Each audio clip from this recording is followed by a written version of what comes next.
We're going to talk about Mark Hunt and why he going to do whatever he got to do to see Dana White in jail. Now, it looks like he might not have to work so hard because all this stuff is continuing to come out about freaking Vince McMahon and WWE, and now UFC seems to be thrown into the mix. And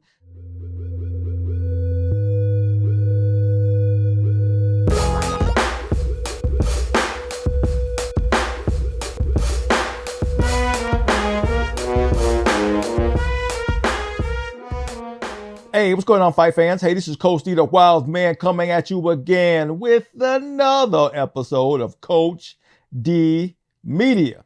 Now, you know what I do with Coach D Media. I talk about all things combat sports related, from the highs to the lows. All right, let's go ahead and continue to get into it. Today, we're going to talk about Mark Hunt and why he going to do whatever he got to do to see Dana White in jail. Now, it looks like he might not have to work so hard because all this stuff is continuing to come out about freaking Vince McMahon and WWE, and now UFC seems to be thrown into the mix, and they brought up Mark Hunt and mixing texts and deleted texts and yada, yada, yada, the whole bunch of crap, right? But that's not why Mark Hunt is so determined to see Dana White in jail. Because, like I said, Mark ain't the only person that Dana White shit on and the UFC shit on. A whole bunch of people have been shit on. That's why they got this class action suit going on. But Mark Hunt is willing to get back in the goddamn ring at 50 in order to see Dana White in jail. Now, he's willing to die on his shield to get Dana White. Now, that's saying something. It's one thing when you go, hey, I got to get my lawyer involved, blah, blah, blah. It's another thing to go, hey, look, I might not come out of this. Because, you know, Mark Hunt was supposed to have brain damage, right? But he's willing to get back in there and fight in order to keep making enough money to continue his lawsuit to get Dana White. That's crazy in my book. Now, I get it. As a man, I get it. When somebody does you wrong, right, and you feel... Not only do you feel betrayed, you feel like somebody got over on you. You see somebody took advantage of you. Somebody tried to get you hurt, and yada yada yada. You know, as a man, it's hard it's hard not to let that. You can't let it go, right? And like I said, and certain countries get that level of machismo and pride about being a man that you ain't gonna just let it go. And he can't run up on Dana White and punch him in his face. Dana White's too powerful. So he's using the only course he got is to keep trying to sue that mother effer. So what do I mean? What is this all about? Okay. So I was listening to one of the other podcasts. Like, I watch a lot of podcasts. Jesse on Fire. Hey, if you listen to Jesse on Fire's podcast, he a wild boy. He be posting some stuff, right? But he seems to get a lot of, details, out there. I'm like, okay, cool, right? So I listened to him, and then when he mentioned that he didn't know what was going on with Mark Hunt, I was like, what you mean you don't know what's going on with Mark Hunt, right? I said, okay. Well, like I said, I don't know how old Jesse on Fire is, right? Jesse, but I'm 54. I was there for the early parts of UFC, right? So back in UFC 200, back in 2016, it was Mark Hunt versus Brock Lesnar. Huge thing. I think that's when freaking Ariel Helwani leaked it out early. He wasn't supposed to, and that whole big thing. They like, get Ariel Helwani out here. All that stuff, right? But that's not what made the problem for Mark Hunt, right? He didn't lose his match, right? But that's not all it was. Brock Lesnar got all kind of passes, right? He got an exempt, a 4-month exempt, so that he didn't have to go through testing, so that he can make this fight on time. Because, back then, USADA, you had to go through 6 months of testing, right? He was able to get 4 months exempt. How? Who knows? Dana White, UFC, right? So that he was able to fight early. So that's number one, right? Number two, he was able to fight Mark Hunt, beat Mark Hunt, right? After that, he got popped for some kind of steroid that did something, whatever. But it was basically a steroid, right? After the fight, right? I think he got fanned, but he didn't get banned. He was able to go about his business and still get paid. So I think he made 2.5 million or more than that. A lot of money overall, right? But where Mark Hunt has the problem is not fighting a guy on steroids, which, come on now, look how big Brock Lesnar is. He had to be on something, right? The problem is that come to find out later on down the line, Mark Hunt was saying Dana White knew before the fight that Brock Lesnar tested hot. Now, this is according to Mark Hunt, right? I read some of it, but, they broke it down that about the exempts and he got popped, right? But they didn't say, Dana White knew. Brock Lesnar, not Brock Lesnar, Mark Hunt said Dana White knew, right? So that's the problem. So Mark Hunt was like, you let this roided up giant fight me and almost kill me in the daggone cage, and you knew beforehand, and you let it happen anyway. You wanted me to get hurt anyway. That's what he's mad about.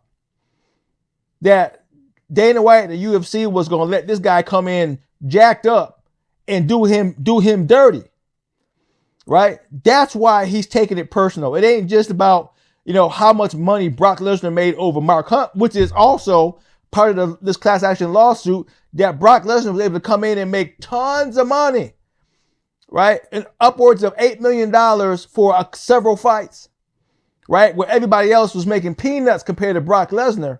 That's what it said. Brock Lesnar was able to make this much money that went against all the UFC contracts. He was just that guy, right? So that's where the class action lawsuits coming out here. And they couldn't make the same money Brock Lesnar made. And Brock Lesnar wasn't in the UFC all that long, right? All this came out, through Mark Hunt and not a long class action suit. You see how all this ties together, right? That's why Mark Hunt is taking it so personal, is because he got the okie doke from Dana White. They pretty much lied to his face, right? So no, we good. He can fight. The fight's good. Fight go on, pop, boom, money gone. Back to WWE. Who wouldn't get mad at that shit when somebody get played like that? Don't get me wrong. Mark Hunt was getting paid. He was getting paid like $800,000 because he had a guaranteed contract, no bonus and like that. He had a flat, huge chunk of money, right? He was the guy. He was like everybody out back then. But still, somebody can come in on some shit, right? Gets to circumvent USADA and get paid 3 to 4 times more than him, and no repercussions for getting popped. Come on now. That's what all this is about. That's why Mark Hunt is willing to get back in the ring at 50 to make some more money to keep this lawsuit going so he can lock up Dana White. Right? And now with all this stuff keep coming at it, I don't know if Dana White going to jail. I doubt that. Right? But yeah, there's going to be some heavy fines levied. So hopefully Mark Hunt don't go crazy in the process, right? And be confined to a wheelchair and the money come in, because then he can't enjoy it, right? But hey, man, a man gonna do what a man gotta do now. He ain't taking none of this shit lying down. He said, look, I'm going to do what I got to do, man. So I think he was talking about bare knuckle fighting championships, may want them, he may go back into boxing, hey, it's crazy in these streets, man. Hey, all this stuff for 2024, like I said before, is crazy. Is crazy. Now, I told you way back when I first did that podcast about guilty by association, right? If you get with somebody and you got all these problems and you do business with them and y'all partner up and that guy got, it's going to spill over onto you, right? Because now people who looking into Vince McMahon is going to start looking into everybody else. Now look, more stuff starting to come out. Deleted text and all that kind of good stuff, right? You see, right? Nobody was saying nothing for a good little minute. All of a sudden, Vince done stir up the hornet's nest. Now everybody getting nosy, and now we finding shit. Guilty by association. That's what I mean, right? Now people looking. Before, probably wasn't nobody even looking that hard. They had enough to focus on with Vince McMahon. They're like, well, wait a minute, aren't they partners on the TKO? Maybe he did know. Maybe he was into the same shit too. Let's go find out. Right? Now we find missing text, all that kind of other shit. You see? Crazy. Crazy. Be careful who you get in bed with, man. Be careful who you get in bed with. Right? You don't want that dirt on you. You got your own problems. And on top of that, right? Dana White did the daggone Bud Light, sponsorship, thinking they're gonna right the ship and get Bud Light back on track. No, Bud Light's still losing money. Another 30% drop. They still dropping. Right? So all that money they got for Bud Light, Dana White ain't do shit. The branding ain't do nothing. They're looking to get somebody else now. See what I'm saying? Ain't nothing working out. Ain't nothing working out. So, yeah, it's staying crazy. 2024 off the chain. Plain and simple.